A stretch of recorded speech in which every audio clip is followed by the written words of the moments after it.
Just waiting for that. Okay. Yeah, there it is. Yeah, we're live. Awesome. Let me just get this tweet out as well at the same time, and it should be good to go.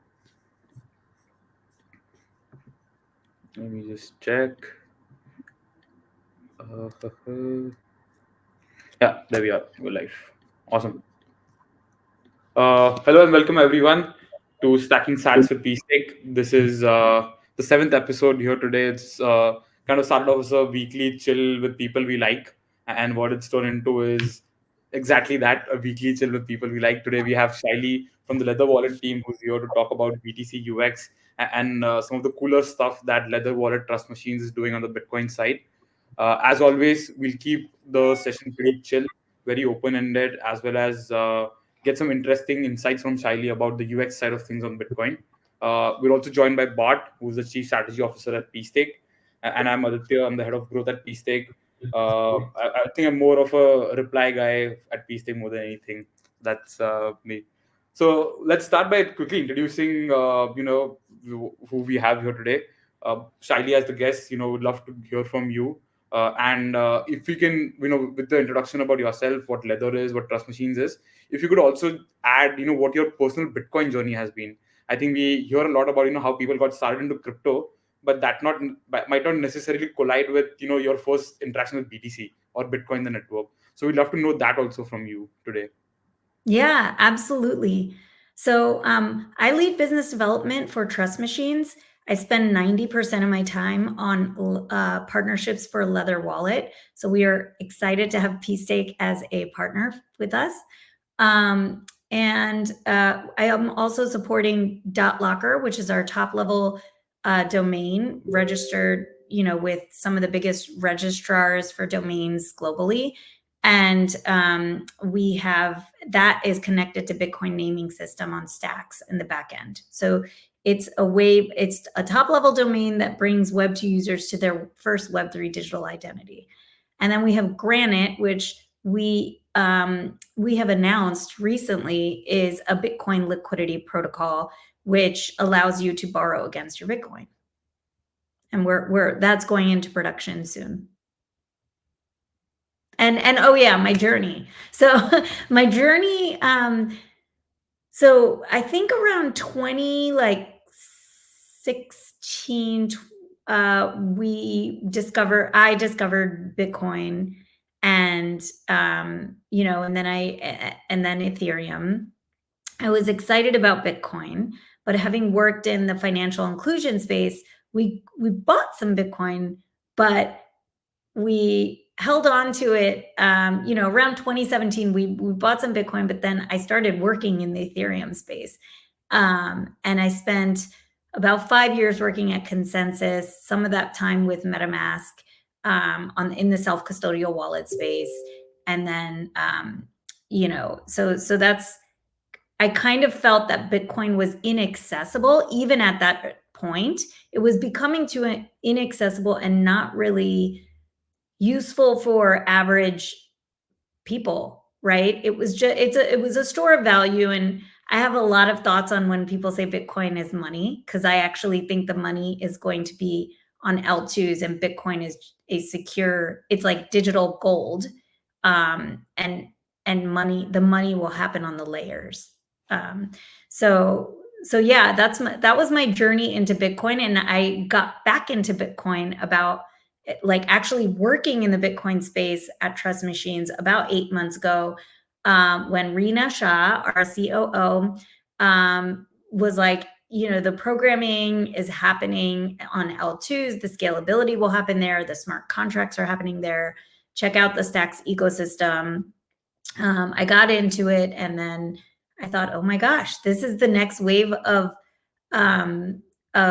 innovation happening in the crypto space, and it's very exciting to see because it's for Bitcoin, right? So I think the Bitcoin maxi culture changed over time as well. Yeah, so it's great to be sort of like we always say all roads lead back to Bitcoin, and that's kind of what happened to me.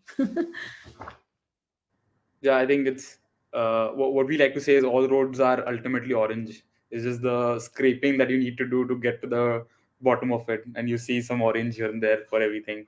Yeah, lovely, and lovely to hear your journey, Shaili, and it's amazing to have you. Thank you for joining us. Same question to you, Bart, very quickly as well. If you, for our audience that is not aware of you, if you could please introduce. Yeah, so I'm Bart. I'm the CSO at pSTAKE.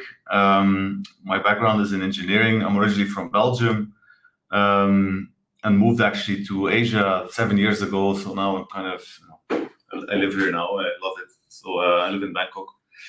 And my journey with crypto started, around 2017, but more as sort of from a trading perspective. I mean, as I think with most people, I definitely sort of learned from crypto from the source of Bitcoin. That was the first thing that I heard. And then sort of started looking into it, and I thought, wow, Bitcoin is already so expensive. Like, I have to look at other stuff if I want to make money. So started dabbling in other tokens and got absolutely wrecked. So, but I always sort of enjoyed the whole space and kept following it. I was doing my own startup at the time, in AI, something with healthcare. So, and never really got the opportunity to move into crypto full time, but then did with pSTAKE almost 3 years ago. And it's been fantastic, right? So it's really fun.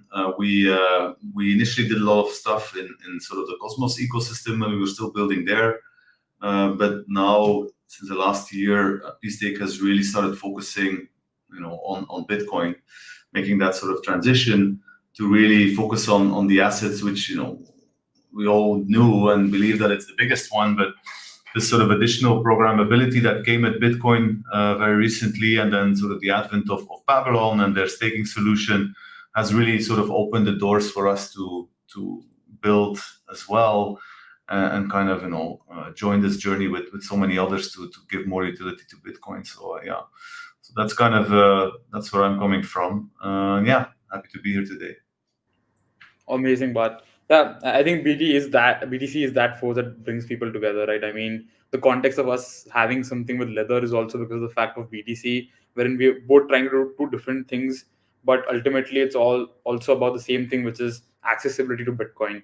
From leather's perspective, it is not just to provide something to hold BTC, but to do a lot of other fun stuff as well, right? I mean, I personally am very bullish on things like NFTs on Bitcoin because from what I understand, the original culture of BTC Bitcoin ecosystem and something like NFTs go very well in hand. Wherein it's very much more cultural aspect or the cultural impact that it creates. And at pSTAKE, we're obviously happy to bring yields into the mix to BTC as well. In no way do we need to change what maxis believe in, but rather show them a different picture of what's possible with Bitcoin as well. And that's what we'll do today. We'll talk a bit about that.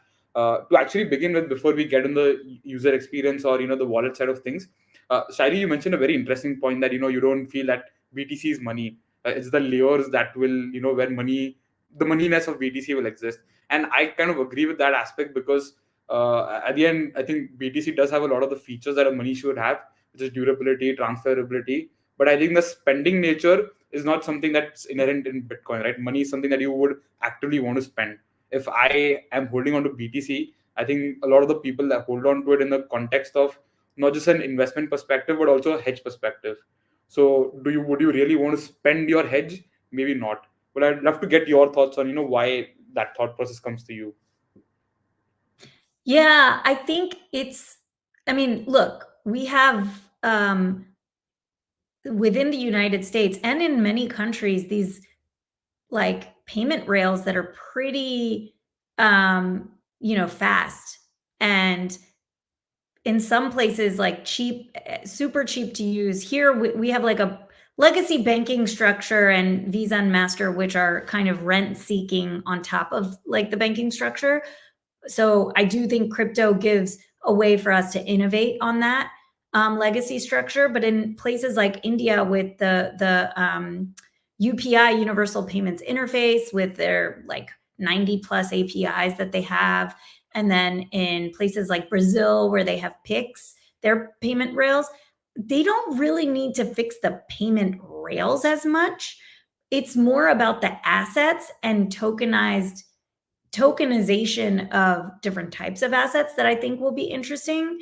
But Bitcoin, the reason why I think it's just not gonna be the money play, but it's more of a secure, decentralized ledger that allows for exchange between any type of party to occur globally. I think that's the innovation, right? It's the security, the open nature, and the global 24/7 operational kind of like structure. And the fact that it's like permissionless, that's the beauty of Bitcoin. And the fact that it's been around for 15 years, that makes it the best. And so the money aspects, I think, will come on the layers, to make it easier to transact, faster and cheaper, and more interoperable with different systems. I agree with that, actually. I think you raised very good points because, originally, like, Bitcoin was designed by Satoshi to be internet money, right? That was his idea, to sort of make it sort of a payment platform. But then I believe that it was the core developers that actually kept the blocks like too small to actually do this. And then Bitcoin kind of transitioned into this real store of value. But I think it's important that there is some utility to the underlying sort of asset, right? Because otherwise, it's the same with gold. Like, people keep it as a store of value, but gold does have utility, right? It has utility in a variety of applications. So I think with Bitcoin, where it has sort of the security aspect that can be provided, or the 24/7 thing, sort of this massive sort of decentralization, like the sort of the openness of it all, I think that's very good, and I think that's what they have to leverage. And you're right that with the up and coming L2s that are providing sort of the different features that Bitcoin can't, then you get a total package, right, where everything actually clicks together. So I think it was important that this happened for Bitcoin, to be honest, for the usability of the product. Yeah. I don't know, what do you think, Aditya? Yeah, I agree on this, is because I think Bitcoin is money from an aspect of, let's say, communication, because I think money is a form of communicating value, right? At the end, it's something that we all agree on, that this much is worth this much. That's what we say money as. But there's never been a value derivative or a value reference that is as decentralized or as non-controllable as Bitcoin. It's always been, okay, fine, there was a time when tulips was used as currency to value something, and just because people decided that I have more tulips, I'll just use tulips as currency. It's been the same with gold, it's been the same with dollar.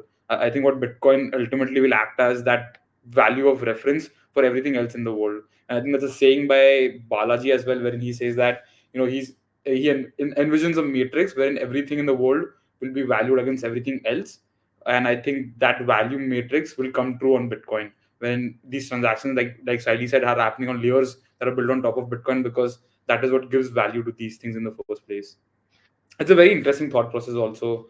And I think that's also what's good about BTC, the whole decentralization aspect, right? That it's what people want it to be. It is what that becomes in the end. But the flip side of it, which is not about the network, but the asset itself, is custody, right? Shaili, you said you've worked at MetaMask on the non-custodial side of things. So can you explain to the audience or the new first-time listeners as well, why is it so important, or why is it so embedded into the maxis or even BTC holders, that not your keys, not your custody, or the custody aspect, that people don't want to give away custody of things? Yeah, so I think like the initial crypto wallet was Bitcoin Core, and that was like out of necessity to receive the block rewards, right, for miners. And that's kind of how the idea of self-custody that came out of necessity.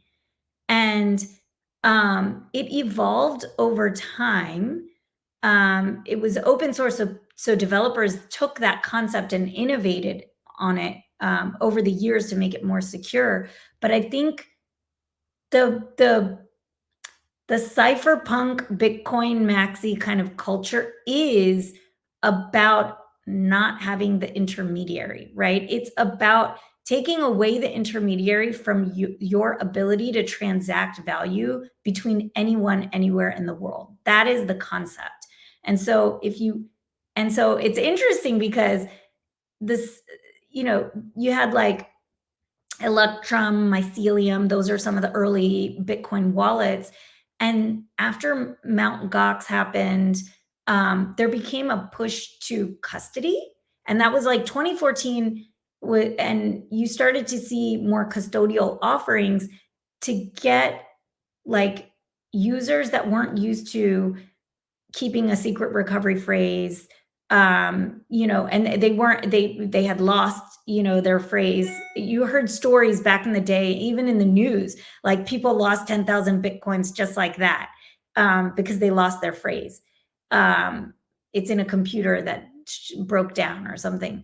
So custodial offerings were a way to get people who are used to traditional banking services into crypto, and give them, and who were used to the login process of Web 2, right? So combining some of those things. But the non-custodial side of the space started to innovate as well, and you saw, you know, MetaMask did NFTs. They started incorporating NFTs into their wallet, and DeFi eventually became a thing in Ethereum. And DeFi came later with Bitcoin because of a lot of things. And we can go on and on about, like, you know, which chain, like the different tactics of the two chains. But I think, like, in terms of self-custody, we are getting better with security and user onboarding through a number of different ways to make it more seamless for the end user to both stay secure and not have to worry about things like their secret recovery phrase. So I do feel that the non-custodial user experience is getting closer to what feels like the custodial experience, which is awesome. And that's going to bring a whole new wave of, you know, non-crypto natives into Bitcoin. So I'll just stop there. Yeah, that's a very well put point. And you know, after all, necessity is, you know, the mother of invention, right? That's what pushes people to do or create things that actually are needed by the market. And I completely agree. I think, you know, when I first started off in crypto as well, in 2020, it was not as early as you guys, but it was kind of bizarre to me that I had to write a 12-word phrase on a piece of paper and keep it safe somewhere, because if not, then I would just get, you know, done over through whatever reasons. But now it's come to a place wherein you have, you know, encrypted sign in with Google wallets also, right? Wherein you don't have to do anything, but you give away some sort of your, maybe your privacy data through Google, but the crypto aspect is still encrypted, and you know, it's still something that gives you that non-custodialness, which I think people are starting to understand a lot more and more, right? Now, obviously, hacks are helping that. Obviously, it's not great for the industry that hacks are happening, but we're going down to the same route of the same ethos that, you know, not your keys, not your coins, in that sense. But on the side of custody, but with respect to Bitcoin and yields, you know, do you think that that's a big aspect as well for people to deploy capital today, wherein they're not giving away custody of their BTC? Yeah, I mean, I think, you know, it's kind of evolved, right? So in the beginning, I think there were a few custodial solutions that people kind of trusted, and then that kind of eroded a little bit. So now I think people are trying to find a balance between, you know, security for their themselves, but also like the user experience has to be good, so that you know, whatever they use, that it's still easy, because otherwise it's not going to work, right? You can't like onboard enough people to get into this if it's not easy enough. So I mean, for us, you know, like we've integrated with several wallets, and our product itself works in a way where we do have to use a custodial solution in between.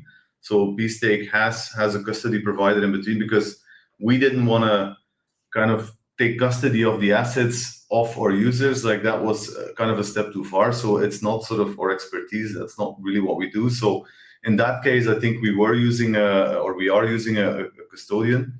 However, you know, we have other partners who are maybe larger sort of Bitcoin holders, and they still prefer sort of the self-custody side of things.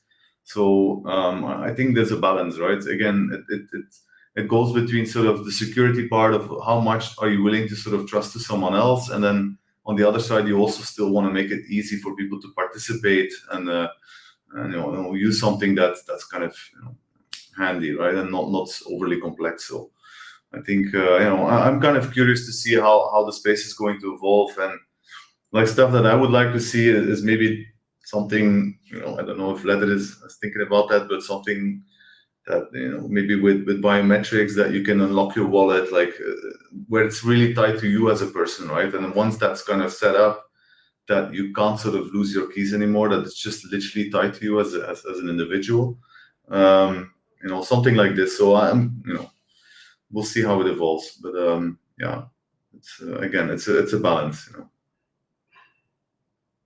Yeah, I think that would be a huge unlock for UX also, right? I think people are just used to tap and pay or just scan your fingerprint and do a lot of things on the internet. So why not do it for internet of value as well when it comes to on-chain? Yeah, absolutely. And we are 100% exploring those options today, because we know that the easier we make it, the more users we can attract to the space, right? And keep it safe. That's the key thing. It's like, what level of safety are you do you want to give up in order for the better user, not to have the user friction? And we've seen different experiments now tried to have a better understanding of what works and what doesn't, right? So we have a good sense now. Yeah, amazing. To actually talk a bit about leather, Shaili, so that our users or people that are being exposed to leather or pSTAKE for the first time also understand. Can you talk a bit about where leather comes from, what the history has been? You guys have a very cool tagline. I feel it says Bitcoin for the rest of us. So I love to understand more about leather particularly as well. Yeah, Leather was actually, it used to be called Hero Wallet. Hero is a infrastructure company that provides like RPC infrastructure for the Stacks community, but also ordinals, runes, and other Bitcoin protocols or L2 protocols. But so Leather was a wallet initially for Stacks. Then it came into supporting these other meta protocols. So today we rebranded to Leather from Hero Wallet about a year, or I should say about a year ago. It's currently only live on desktop and extension. And we support BRC20, ordinals, runes, stamps, and stacks. And there are a lot, and of course pSTAKE, which is building on Babylon. So we're starting to see more dApps building in the Babylon ecosystem and trying to support those. I think our goal is to try to make a wallet that is accessible and really beautiful and have a focus on a great user experience. And give the users what they want, but not succumb to the pressures of degens. And this is a hard balance, because you want to deliver to what your immediate crypto native degen users are, which is frankly a lot of what's the types of users we have in the self-custodial space today, right? A lot of the non-degen users are going to like custodial solutions. So what we need to do to make it more accessible is really focus on the user experience and give experiences for DeFi that people understand. So education has to be a part of this, and they can earn rewards and buy NFTs and do all the things that they want with their Bitcoin. It's going to be like your Bitcoin bestie, essentially. And we're also launching mobile very soon. So we're starting to alpha test with some users our mobile wallet, and then ideally launch publicly to everyone by early next year.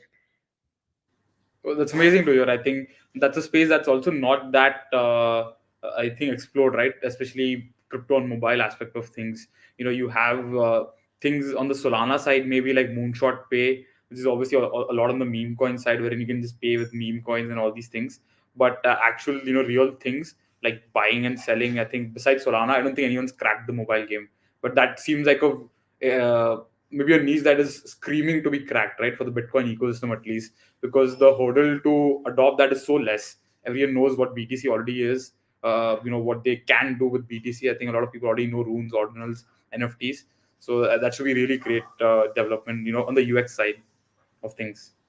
Yeah. Actually, the UX side of things as well. Maybe Bart, you can talk about why we chose to have, or why did we choose not specifically to build on Babylon, but to deal with BTC natively. Because if I'm not wrong, pSTAKE is one of the only protocols on the yield side that deals with native BTC and not something like wrap BTC or other custodial formats.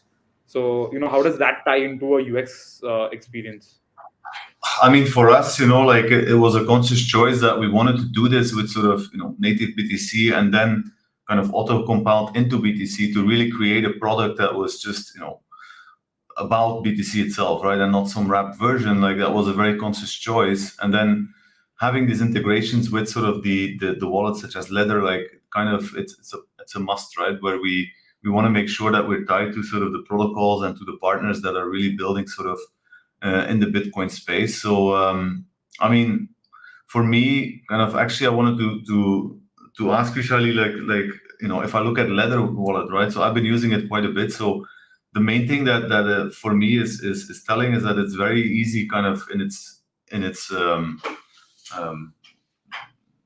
the UX, right? Where it's very kind of straightforward. Like, is this like a conscious decision for you guys not to sort of confuse people with too many kind of bells and whistles, to just keep it very straightforward and easy to use? Like, was that kind of a conscious strategy, or?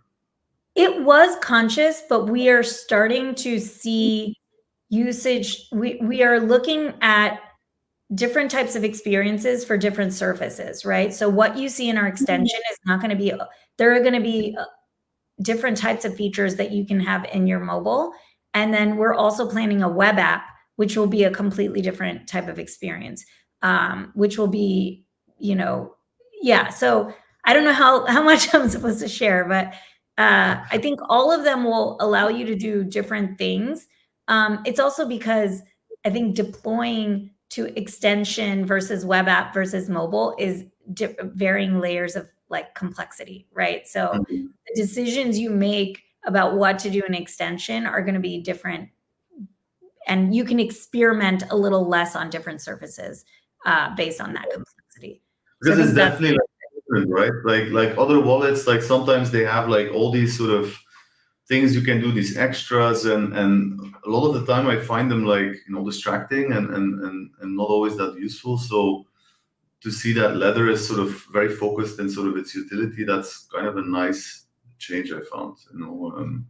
Yeah, we are focused, and sometimes it's a question of like, I think those other wallets give people that utility because they want, we just launched swaps in partnership with Bitflow, which is exciting, natively to the wallet. And I think like if we had all these other features, that would be a signal that we're giving into the degens a little bit, right? So it was a conscious and difficult decision to stay clean and focused. Right. Yeah. Okay. And one that we're always evaluating. Right. Not because that type of activity is happening through our dApps, right? So like people can still do a lot of that through the dApps, but what we offer directly in the wallet, we have to figure out. But I think that's like an interesting strategy, right? So I think that's kind of, I like that. But obviously, like maybe other people prefer it in a different way. But I feel like it's kind of up to the user where they want to go, and you can point them in the right direction, but not to sort of overload them, right, with different things. Yeah. I agree. I think like one thing is being early, obviously, to the game. Second is being simple. I mean, if you see MetaMask still is used by millions of people, there are arguably better wallets out there. MetaMask still doesn't have a lot of logos for a lot of L2s that exist on Ethereum today, but still people continue to use it because it's very simple and easy to do what a lot of people want to do, right? I think from MetaMask's perspective, it's just easily send or swap things. And I think for Ledger also, it's about figuring out that niche. I think you already have that niche. It's about doubling down and not giving away to these regions, like you said. Yeah. But actually, on the topic of MetaMask, and also from your personal experience working maybe at Consensus, how is UX being different to tackle for when it comes to Ethereum users, maybe, and things that are happening on the Bitcoin side? Is it like exactly the same in terms of what you need to build or how you need to position yourself? or it's there are some peculiarities about the Bitcoin space? Yeah, I think so. One thing that is different is the EVM, right? As like a core standard that's used across the layer 2s and Ethereum layer 1, and that allowed MetaMask to add any EVM compatible chain easily to the wallet. So and to be able to like swap, right? So I think that like standard, I think those standards are still sort of being developed in the Bitcoin space, and it would be nice for us to figure out what we want as experiences and standards across all the layer 2s and meta protocols. So I think like when you have like a Bitcoin meta protocol off of layer 1, it's different than if you have a side chain or a completely like layer 2. And I know we have different like naming standards for what these things are in Bitcoin. So standards, I think, is one of those things that makes it challenging, but in Bitcoin versus Ethereum to add different protocols. And then the other piece is just like, I actually think we're getting there pretty easily, but the transaction, the throughput, right? You have Mega ETH on a layer 2 that's already 100,000 TPS. Well, they haven't launched yet, but they're planning to, right? So we need those types of like transaction times to be able to compete with Visa and Master once we have like the major stables on an L2, which are all going to happen over time, right? But these are the things that are still kind of playing out in the Bitcoin space. Yeah, that's absolutely true. I think I have a contrarian opinion there, but it's a very different topic. Like I personally believe, I don't think we need those many TPSs. I think what we need is to ensure that we sustainably scale through there. Like Visa, Mastercard, also, if I'm not wrong, I don't think even Visa needs like 10,000 TPS in some context. But it's great to have that, obviously. But yeah, coming back to the topic, actually, so you mentioned a very important point, which is all these L2s are now coming into existence, right? So on that front, one, do you foresee Ledger to be kind of a wallet that serves multiple Bitcoin L2s? Because if you go to this website, which is called L2.watch, it's a great repository of of all the up and coming roll up side chains or actual L2s that are coming on the Bitcoin side. I think the list is now grown to 100 plus. So do you think that Ledger will kind of expand to become that wallet that serves Bitcoin L2s beyond stacks or beyond just native BTC as well? Yeah, and meta protocols, right? So yes, absolutely. I think we will, but we want to make sure that we are serving if you spread yourself too thin, then you can't serve each ecosystem in a way that's really good, right? So we will expand to other L2s when we see certain criteria have been met and like we have the bandwidth to do that. I think absolutely we want to expand. We've been looking at Lightning. We've been looking at some of the other L2s like BitLayer and Bob, and there's so much innovation happening. Babylon obviously is killing it. So it's just a matter of bandwidth and also like, how is the ecosystem growing beyond just like that initial 6 months to a year of incentives to keep people, rewarded, right? Like once you get past that initial go-to market push by that ecosystem, how many dApps do they have that are building on that protocol? How many, what is it truly? Is it like a pumped up ecosystem, like the on-chain kind of capital versus the actual TVL? That comparison of like, is it just a few owners that have that on-chain capital that's pumping up what looks like TVL, or is it true TVL from users? And that's like the work that we have to do, right? All of us. Yeah. So it ties into your philosophy a little bit that you mentioned earlier, that you still see Bitcoin as sort of the main asset, but that the L2s around it are going to form sort of the landscape where DeFi will be used and other sort of utility for Bitcoin, right? But then you just want to see who's going to do the best, I guess, before you start sort of on these integrations, that because there's just too much right now, right? So you're kind of seeing where it will go and who's going to sort of like win in certain areas, I suppose, and then kind of target those. That's the plan? Yeah, and we want to, absolutely. I mean, we have open, conversations going with so many of the L2s now. We Right. have like Telegram channels with Leather with like a bunch of them, and we want to start exploring. But I would say it's probably more a bandwidth issue right now for us as well. Right. Yeah, it's a lot. Like there's a lot of them. That's for sure.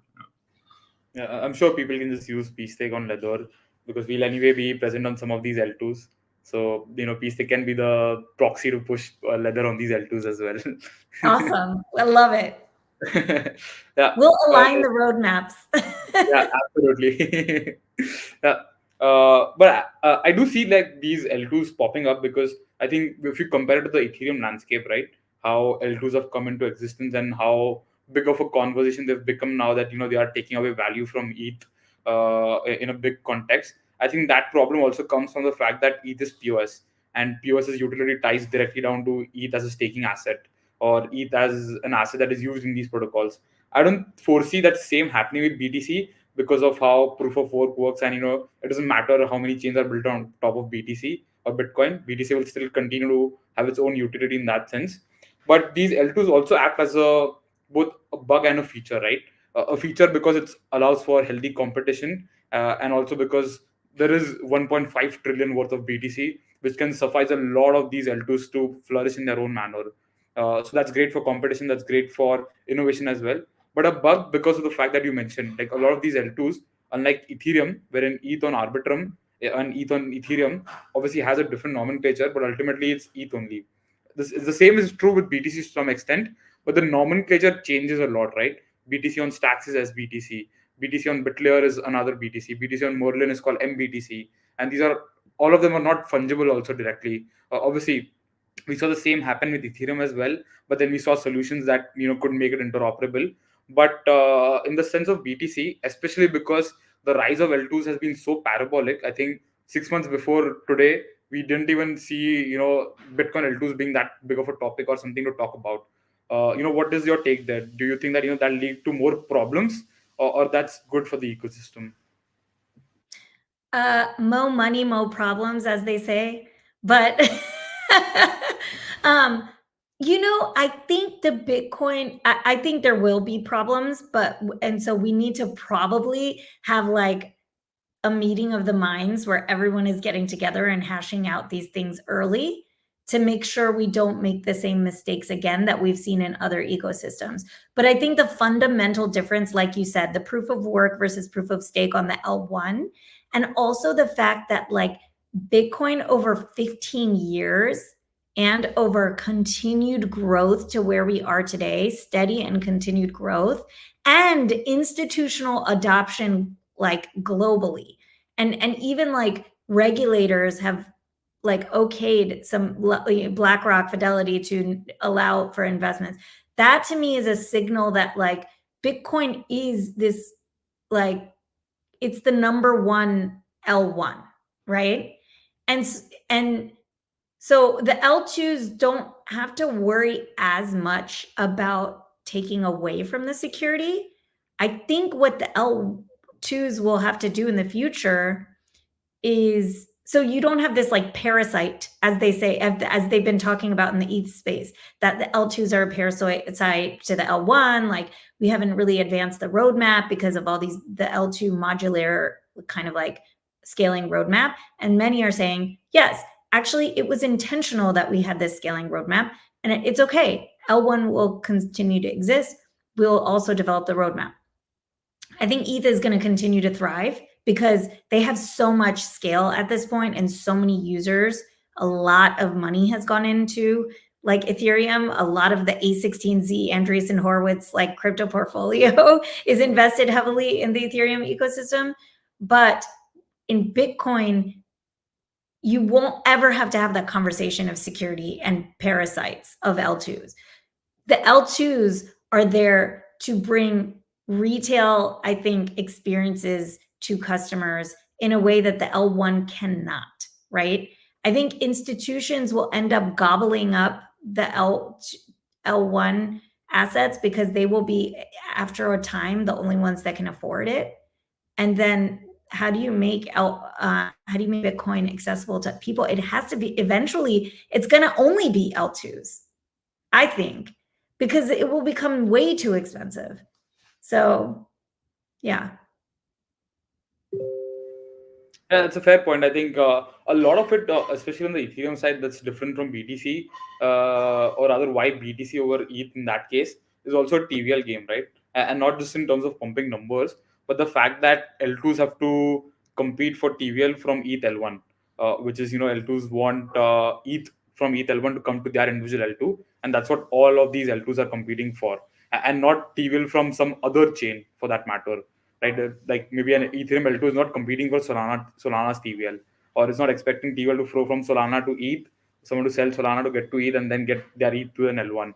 I think the sheer amount of size difference that is there on the BTC side, wherein BTC can actually compete directly with ETH from a TVL perspective, because there is so much value just sitting idle for people to come and build and get traction, get that TVL, not just from a pumping metric, but also because people are dying to maybe use, some of these people are dying to use BTC to do something. And more than anything, a lot of these people don't know that there is a lot of things happening that they can do with their BTC. Bart, do you want to comment on that? Yeah, no, I mean, I definitely, like I think sort of this opening up of the utility of BTC is huge, right? Before people were just holding it and keeping it and hoping that it appreciates in value. And as much as I think, it's a nice strategy, I don't think it's, in the long run, I don't think that would have been sustainable. Actually, I think it's very important that there is something that changed for Bitcoin, whether it's sort of like using it as a stakeable asset, through Babylon, or having these L2s where all of a sudden you get all these sort of new dApps that use Bitcoin as sort of the underlying asset. I think it's great. I think it's very important, because if not, then over time maybe people would sort of start to forget what Bitcoin is about, right? So and having this new aspect that's coming up, I think it's a good evolution. I think it was necessary, to be honest. Also, Yeah. like in terms of, let's say that everybody's keeping their Bitcoin in their wallets, and there's no more transactions, then what are the miners going to get paid for? Like eventually this would become a problem, right? So having this new kind of wave of utility is essential, I think, for the health of the ecosystem, in my opinion. Yeah. Absolutely. And you're starting to see like miners even like invest in consumer applications because of this, right? Because they're like, 100%. oh, well, mining rewards are changing drastically over the next 4 years, and we need to figure out our next step. And we want to stay in the BTC space. So where do we go?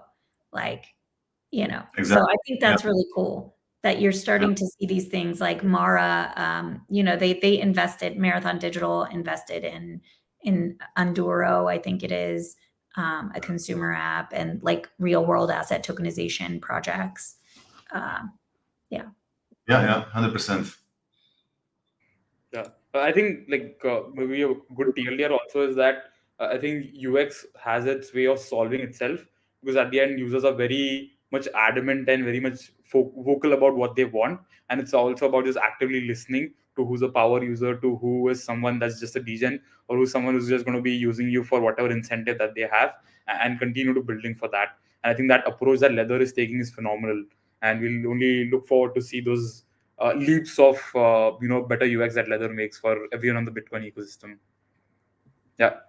With that, we're actually on time. But how we like to end these streams, because we said, right, it's a chill space with friends that we like. We do this small segment, which is like your US talk show kind of thing, wherein you have rapid fire round in a way where we don't talk about crypto necessarily. So last time we had Bard also participate. This time we will give the honors to Shaili with this. We'll just ask you 5 quick questions, and we'll call it a day on this beautiful evening. Yep. Awesome. So the first question, what has been your experience at Bitcoin focused events? It's been really friendly because I haven't gone to Bitcoin focused events until, frankly, like this year. So, and I only go to the developer focused events, not like just the price action focused events, right? So I love the developer focused events. People have been friendly. Nice. Second question: what's your favorite city in the world? Ooh, that's hard. That's really hard. Gosh, is it going to be a cliche for me to say Paris? I mean, Maybe. really Yeah, not. Paris. It's a beautiful city that way. Maybe from a safety perspective, I'm not sure, but yeah, it's a beautiful city. Yeah. Third question: do you have for the audience any book or podcast recommendation? Um, I really like Smartless, which is with Jason Bateman and Will Arnett and Sean Hayes. I think they're funny and they interview some awesome people. So it's nice. It's nice when I'm not listening to crypto podcasts, which is like Bankless and Unchained and all these others, Blockworks. Then I listen to that. Got it. Nice. That's a good recommendation. I didn't know of that. I'll look into it after this. Fourth, the second last question. On a personal level, what do you find yourself using a lot for leather? Is it runes? It is ordinals? It's BTC? What is it that use a lot?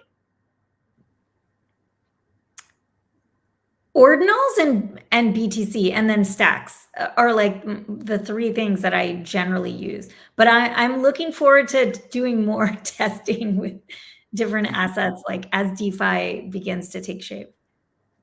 Nice. And the last question, I think this is something that's common for everyone that comes to the stream. Do you think Satoshi is still out there?